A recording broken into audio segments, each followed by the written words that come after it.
My husband refused to answer my calls while I was in labor, and my brother played a horrible prank. Now my husband is furious I won't cut him off. My husband and I got in a fight prior to my daughter birth a week ago, when he casually suggested a paternity test for our daughter when she was born.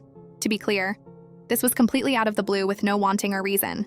I'm a homebody who works remotely with no male friends other than my brother.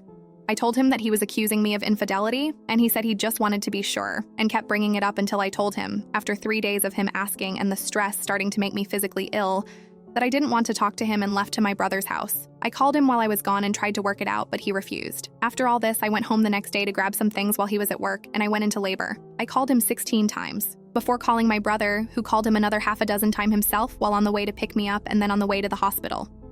It was a horrible and traumatic birth. I started crowning in the car, and the doctor delivered my daughter in the back of my brother's van because I was too far along to move me before rushing me in when I kept bleeding. It was horrible. I hated it all. My brother's wife, who is a nurse, even told me she honestly thought I wouldn't make it. I also opted for a hysterectomy as it came to that, or something more dangerous. I only ever wanted one or none, but my husband wants a large family. I'm trying to bond with my daughter, but it's been hard. The point is that during this, while I was returning from surgery, 10 hours after I called, my husband finally responded and asked why I hadn't answered his call. However, my brother had my phone and was so angry that he said, "This is Op's brother, I'm at the hospital, she didn't make it," and turned it off. My husband rushed over and got there when I had just woken up and started shouting until the security forced him out. And then didn't get to see our daughter until the next day because I was mostly asleep and apparently they needed my signature to allow him back.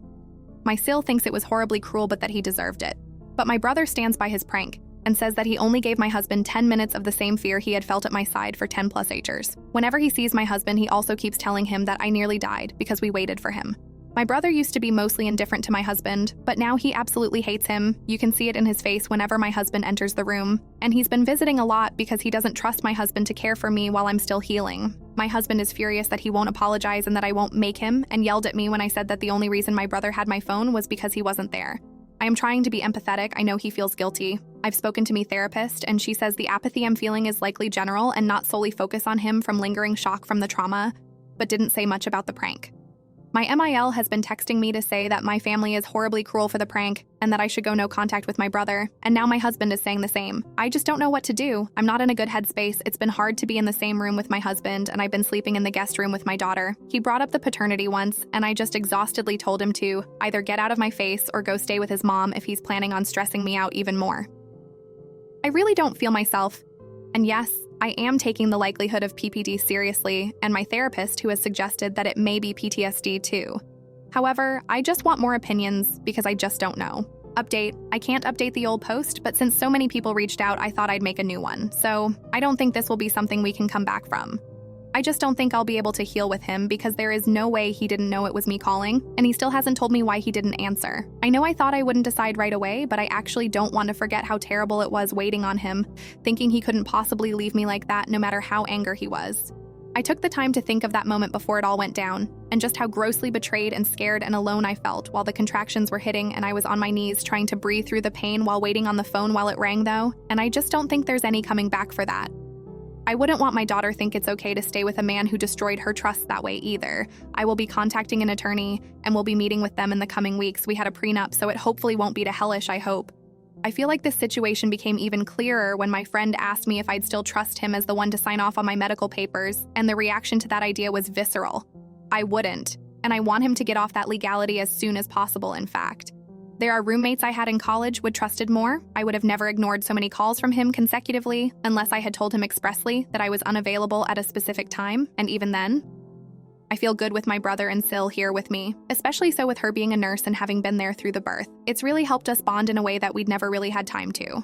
I've also finally told my old friends about the baby, and they are alternating to come and help me out for the next little while. None of this even touched the paternity test, but I'll get it for the proceedings, I guess. So I guess he'll get what he wanted. Anyway, I'm safe and well, and my daughter is healthy and happy as a peach and pretty much an angel who is happy to sleep peacefully anywhere and took to the boob with ease, which is such a blessing since everything still hurts. Just making this decision has taken an odd weight off my shoulders, and my SIL has been really helping us bond. Anyway, thank you for letting me write this out. I'm not good at diaries or journals, but writing to people feels different, and it's actually brilliant for the clarity of the situation. Even my therapist said that I seemed clearer and calmer. I might try a diary again as she suggested. My husband suddenly asked for a paternity test prior to my daughter's birth. The general consensus is to check that he may be projecting. In divorce, lawyers' opinions: is this common? Is it worth hiring a PI? Some intro in the case.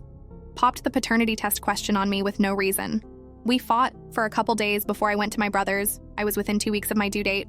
Went into labor at our house, called him 16 times. Father called him 7 to 9 more. He did not answer. My brother had to pick me up.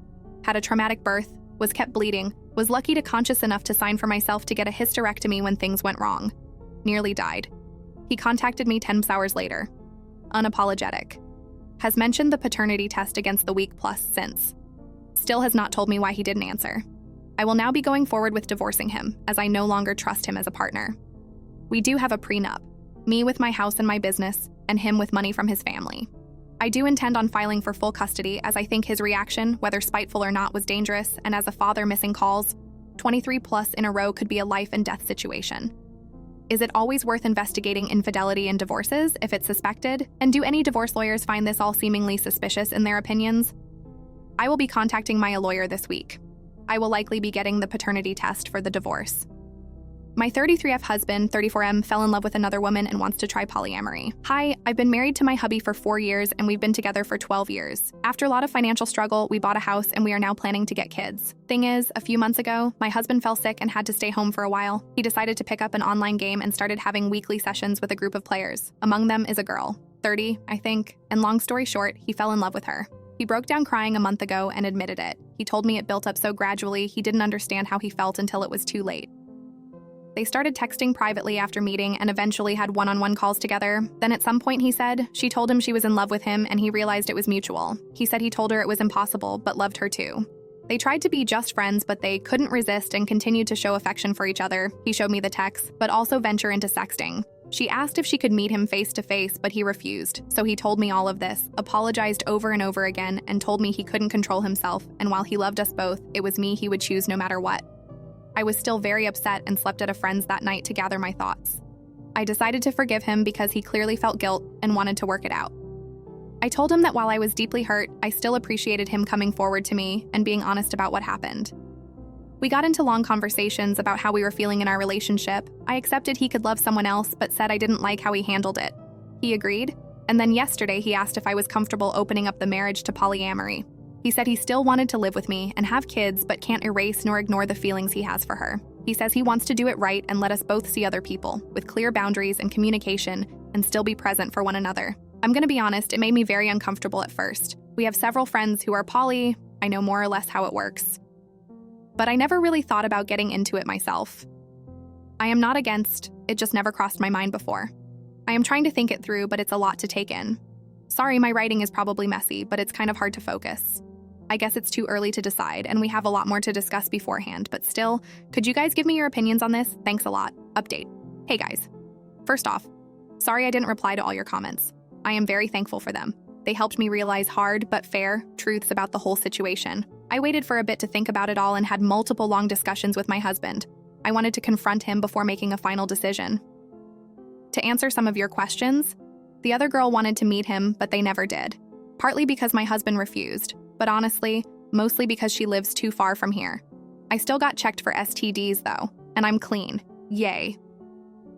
As for our polyamory friends, they apparently were the ones who suggested him to go down the polyamory road. I stopped talking to them for now. I'll deal with the bigger problem first. I told him his actions hurt me deeply, and that while I appreciated him admitting his affair, it was still infidelity.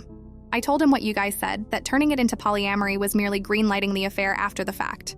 That polyamory should be built on mutual trust and communication, which he already broke. That I didn't feel respected. It destroyed him. He said he already knew, deep down, but didn't want to admit it, neither to me nor to himself. We both screamed and cried a lot. He finally admitted he wanted to open the marriage for selfish reasons. He is very sorry. He cut off contact with the other girl, let me fully access his computer and phone, and now wants to go to counseling to repair our relationship and marriage. He is showing me a lot of affection and attention since then, although he admits himself it's sometimes out of guilt and not just out of pure love. And now I want to make it work too, but am I? Or is it sunk cost fallacy? I don't know. Our first session is in 2 months, the earliest we could get, and every day I change my mind. Literally yesterday I wanted to leave him, while today I think it's worth giving it a try, because we've known each other for so long, we understand each other on a very deep level, share a lot of interests, and have already built so much together. He was there for me during hard parts of my life. He took responsibility for his actions and is really trying. Plus, if I leave him, I'd have to start my life nearly from scratch. Find a new place to live, go back into dating for the first time in 12 years. I don't want to lose everything. It sounds very hard and scary. Am I not too old for this? But at the same time, that's a form of denial, isn't it? It doesn't matter if those years were good. It's not going to be the same. Even if he gains my trust back, even if I forgive him, I'll never forget. I think he is genuinely remorseful, but isn't it too late for that? I am too empathetic. Him being present now doesn't erase what was done. Do I want to stay? Not because I still believe in this relationship, but because don't have the strength to ask for a divorce? Because it's the easy choice? Some kind of codependency? I have no idea. I can picture both paths clearly, and it's tearing me apart. I am lost, maybe even more than I was when I wrote my previous post. I've lost sleep and appetite, and I'm not sure I enjoy anything in my life anymore. I booked an appointment with a psychologist for me alone to help with this whole thing. I'm sorry, at this point I am rambling. I know I'm the only one who can decide what's okay and comfortable for me or not. It's ultimately my choice and my choice only. The emotional hell I am going through just makes thinking about that choice very hard and paralyzing. I'll go to both therapies and try to see what to do from here. I'll try to update, but it's probably going to take a while. I am sorry. I want to thank you again for your support, and I am sending you guys a lot of love. Edit. A couple of infos I should have mentioned but didn't because putting all of that into writing without omitting something is much harder than I thought. He cut off contact with her because once he told him he was married and wanted us both, she just ran away and broke up with him. There are times since then where my husband starts feeling sad or angry because of what's basically withdrawal. And for that, he's smartly sensible enough not to blame me. What kind of marriage did we had before this crisis? It will sound so naive. It's my first and only romantic relationship. We were very close and basically grew as adults together. We could talk about anything and understand each other. We shared the same values and interests. What changed, I think, is that we got into a routine and he got bored. During our argument, he said he was addicted to the attention the girl was giving him and that he felt I didn't show him I was in love with him enough anymore. I told him that even if it was true, he should have told me instead of having an affair. On one hand, I have my faults too, and I could accept this as one of them. On the other, I was taking care of him in the house while he was sick. I don't think he believes it. I don't think he means it. But it makes me wonder whether I was actually a good wife for him, even though I am not responsible for his actions. Thanks again for your support, y'all. It's a lot to process, but it helps me so much.